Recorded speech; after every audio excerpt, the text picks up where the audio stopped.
Good morning, good afternoon, good evening, and good night, depending on where in the world you are joining me from. I am Illuminati, and this is the Crypto and Cognac podcast show, as always, live every Thursday, 7 p.m. sharp Atlantic Standard Time, right here, YouTube.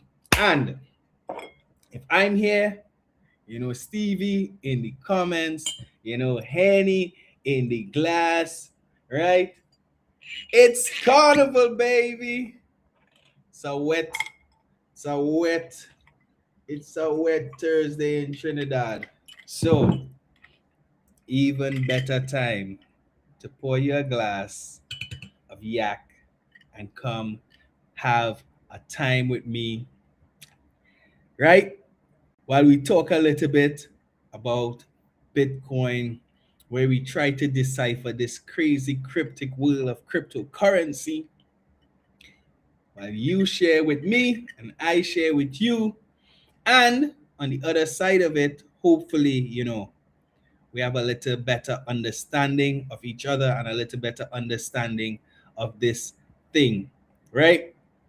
Now, as per always, as per usual, before we get started, Stevie, let them know.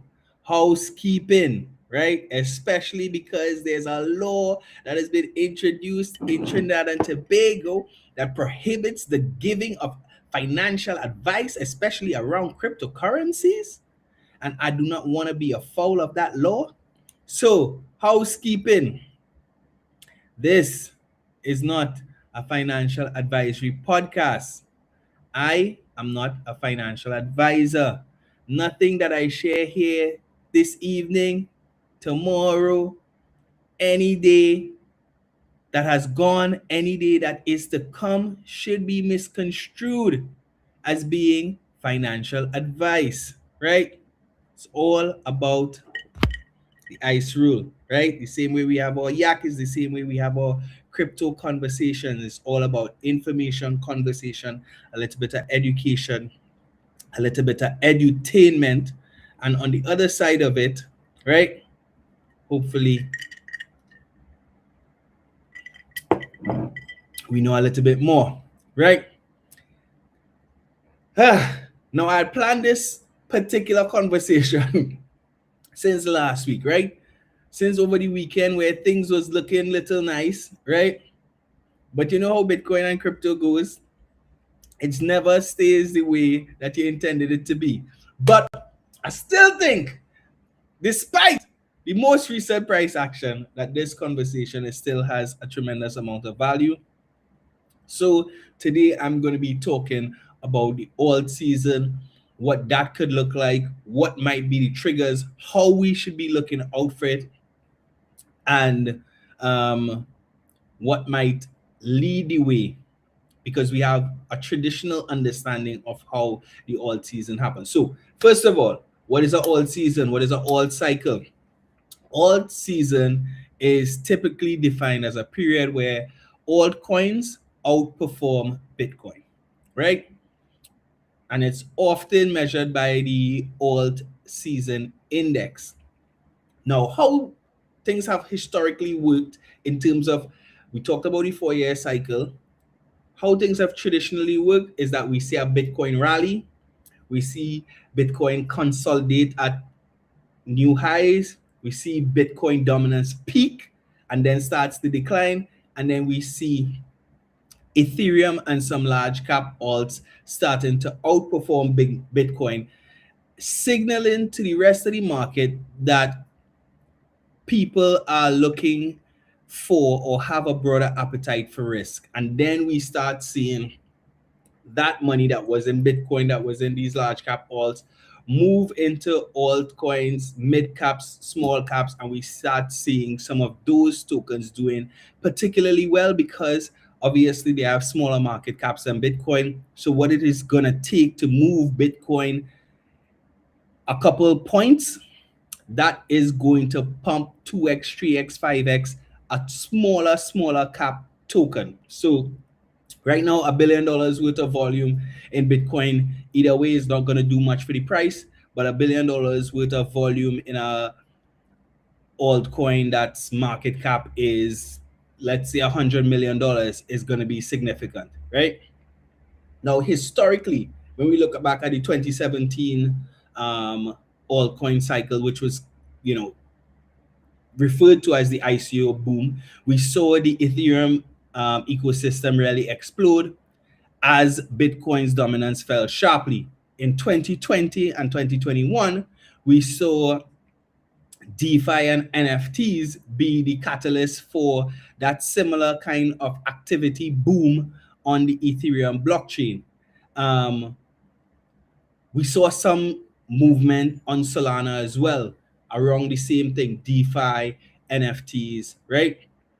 But like I said, historically, an alt season comes, or alt cycle comes, after Bitcoin has done its blow off top. Now, some people would say that that has already happened, that 126,000 was this cycle's top. Some people still believe that we have a super cycle coming, and Bitcoin blow off top is inevitable, right? And the Bitcoin top is usually followed by a period of Bitcoin decline, like I said, right? And we see Bitcoin dominance decline more specifically. Generally, when Bitcoin's dominance falls below 55% is where we see the alt season generally triggered. Within the last few weeks, we have been hovering at around 59 to 56%. So just teetering on that threshold for Bitcoin dominance to fall.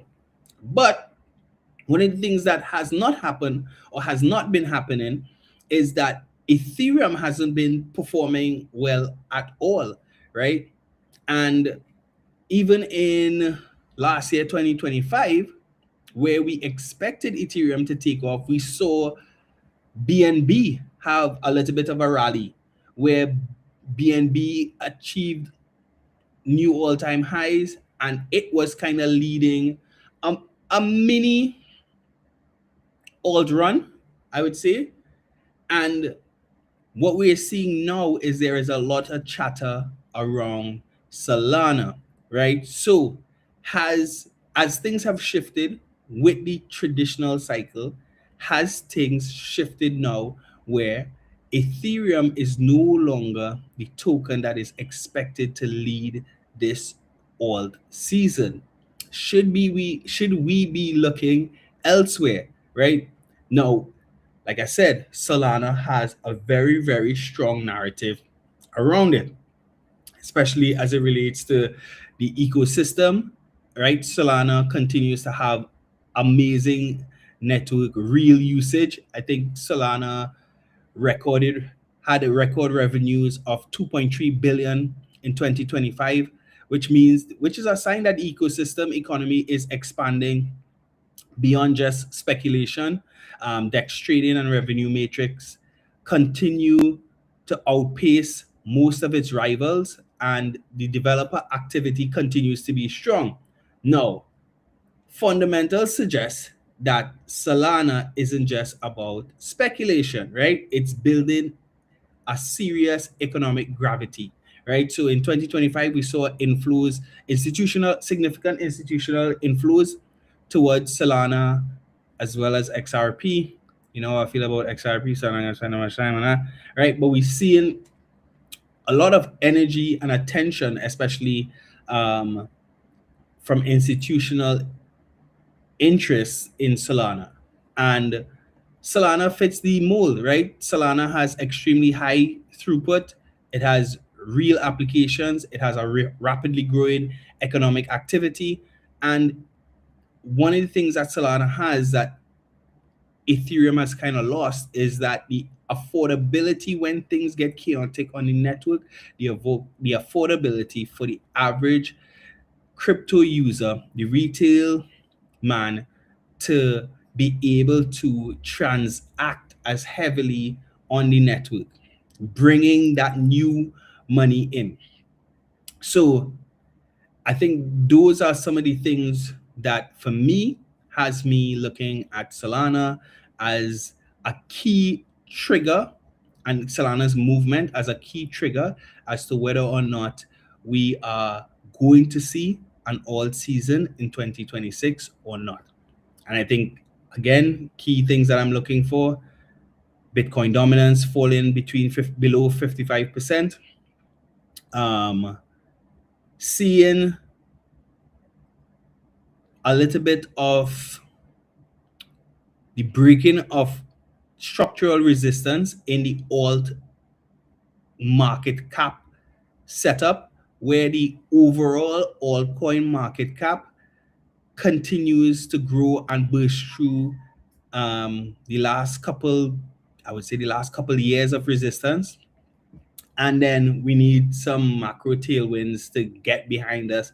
We need to see some good news. We need to get those fresh liquidity pools coming in. We need the momentum to be with us, right? So we kind of need all these things to happen. I mean, generally, we've been seeing a lot of good news that should or traditionally would pump the market, but somehow every time we have a little bit of good news, it is followed by some bad news, and we just can't seem to build that momentum into the next phase where we could really say, yep, all season dog. So for me, like I said, key, I'm looking for when Solana starts moving again, right? I think right now we're under $130 for one. I think when we start seeing Solana pushing up to 200, I will start paying very much attention to what is going on in the Solana network and the Solana ecosystem.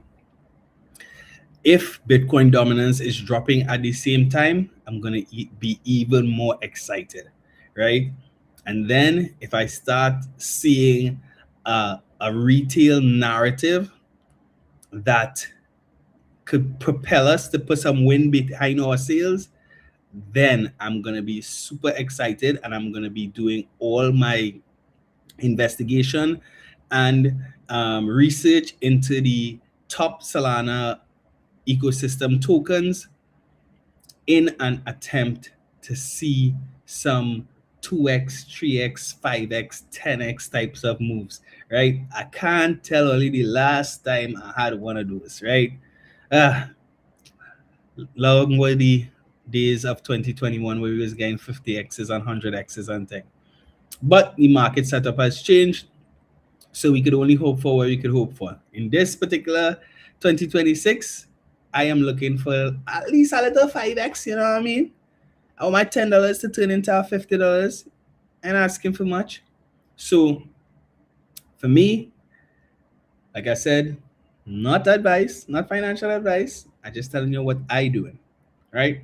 I think that we still have an alt season in store for 2026. When? I don't know.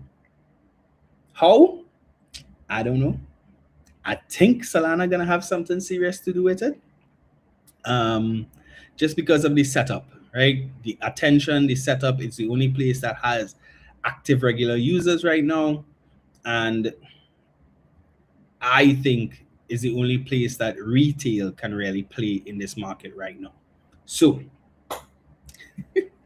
yes, Stephen, I wishing for a 500x. Give me that 500x.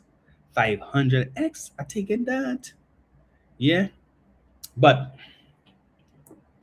in the meantime, in between time,